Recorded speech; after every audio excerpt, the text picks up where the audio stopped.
سبيل الدموع سبيل مريح تنهدى يا صاحي كي تستريح. السلام علیکم ورحمۃ اللہ وبرکاتہ. بسم اللہ والصلاة والسلام علی رسول اللہ، اما بعد. اللہ تعالیٰ کا فرمان ہے، حتی اذا جاء احدهم الموت قال رب ارجعون لعلی اعمل صالحا فیما ترک کلا انہا کلمۃ هو قائلها وَمِن وَرَائِهِمْ بَرْزَخٌ إِلَى يَوْمِ يُبْعَثُونَ. یعنی یہاں تک کہ جب ان میں سے کسی کی موت قریب ہوتی ہے تو کہنے لگتا ہے کہ اے میرے رب، مجھے دنیا میں دوبارہ لوٹا دے تاکہ جس دنیا کو میں چھوڑ آیا ہوں وہاں جا کر عمل صالح کروں. ہرگز ایسا نہیں ہوگا، یہ تو صرف ایک قول ہے جسے وہ کہہ رہا ہے، اور وہ لوگ اپنی موت کے بعد قیامت کے دن تک عالم برزخ میں رہیں گے. معزز سامعین کرام، قبر کی زندگی برحق ہے، جس کو عالم برزخ بھی کہتے ہیں. یہ دنیا کی زندگی اور آخرت کی زندگی کے بیچ کا عالم ہے، اور اس عالم پر ایمان رکھنا ہر ایک مسلمان پر لازم ہے. نصوص سے پتہ چلتا ہے کہ اس عالم میں کچھ لوگ لذتوں سے سرشار ہوں گے اور کچھ بدنصیب لوگ مختلف عذابوں میں مبتلا ہوں گے. نبی کریم صلی اللہ علیہ وسلم نے جہاں قبر کے عذاب کے بارے میں ہمیں واقفیت دی تو وہی ان اعمال کا ذکر بھی فرمایا جن سے ایک انسان قبر میں عذاب دیا جائے گا. لہٰذا آج اس نشست میں ہم ان چند اعمال کا ذکر کرتے ہیں جن سے ایک انسان کو قبر میں عذاب دیا جائے گا. ان کاموں میں سے ایک کام ہے چغل خوری. جیسے کہ حدیث میں آیا ہے کہ ابن عباس رضی اللہ عنہما سے روایت ہے کہ نبی صلی اللہ علیہ وسلم کا گزر ایسی دو قبروں پر ہوا جن پر عذاب ہو رہا تھا. آپ صلی اللہ علیہ وسلم نے فرمایا، انہما لیعذبان وما یعذبان فی کبیر اما احدہما فکان لا یستتر من البول واما الاخر فکان یمشی بالنمیمہ. یعنی ان پر عذاب کسی بڑی بات پر نہیں ہو رہا ہے، صرف یہ کہ ان میں ایک شخص پیشاب سے نہیں بچتا تھا اور دوسرا شخص چغل خوری کرتا تھا، یعنی دوسرا شخص چغل خور تھا. یہ حدیث صحیح بخاری کتاب الجنائز میں آئی ہے.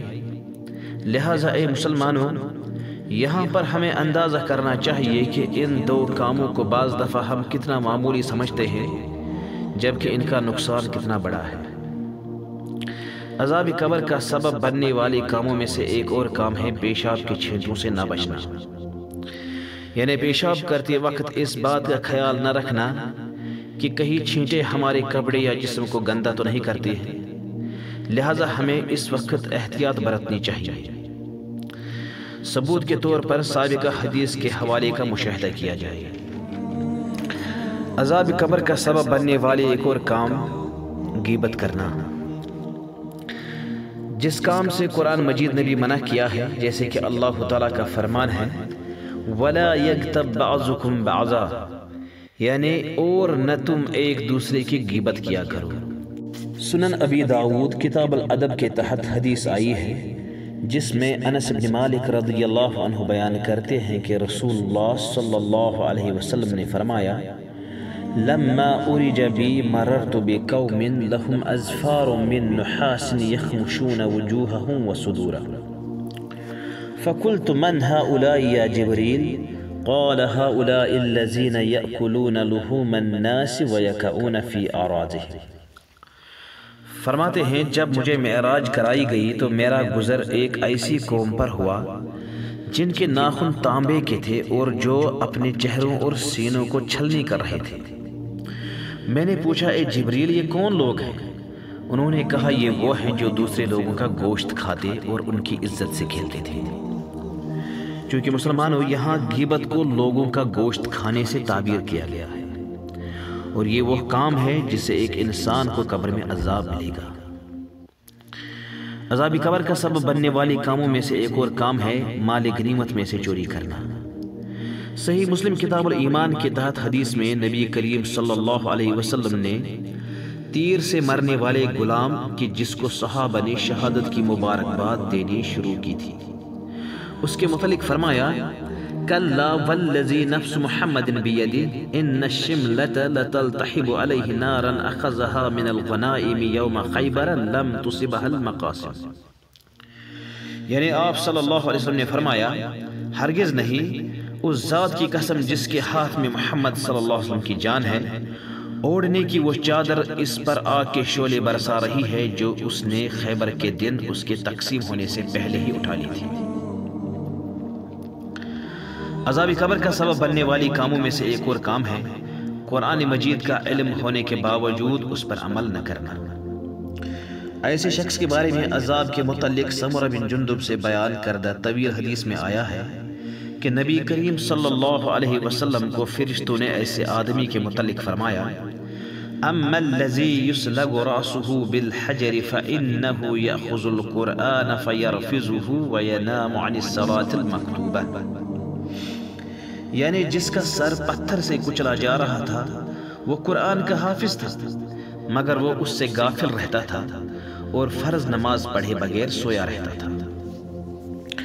اسی طرح ایک اور کام ہے فرض نماز کو چھوڑ کر سوئے رہنا، چاہے عشاء کی نماز ہو یا فجر کی نماز، ان کو ادا کیے بغیر سونے والے شخص کو بھی رسول اللہ صلی اللہ علیہ وسلم نے عذاب ہوتے دیکھا۔ حوالہ کے لیے سابقہ حدیث کا مشاہدہ کیا جائے۔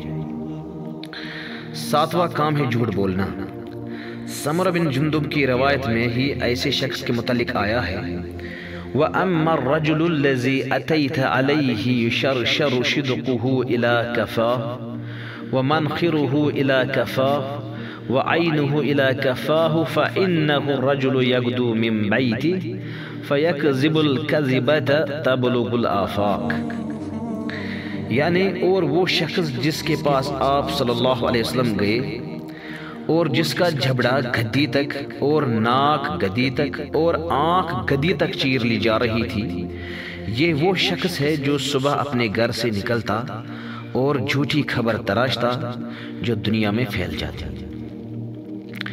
اسی طرح عذاب قبر کا سبب بننے والی کاموں میں سے 8ویں کام وہ ہے بدکاری کرنا۔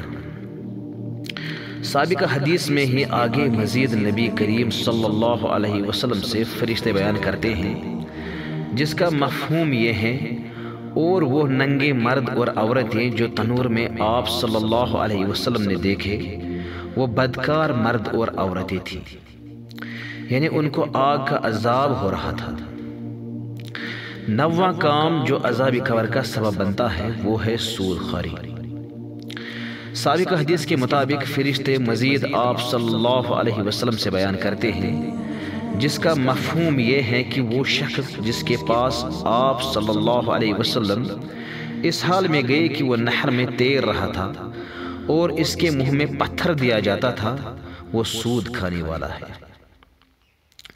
بس ہم مسلمانوں کو ان کاموں سے اجتناب کرنا چاہیے جو قبر کے عذاب کا سبب بنتے ہوں۔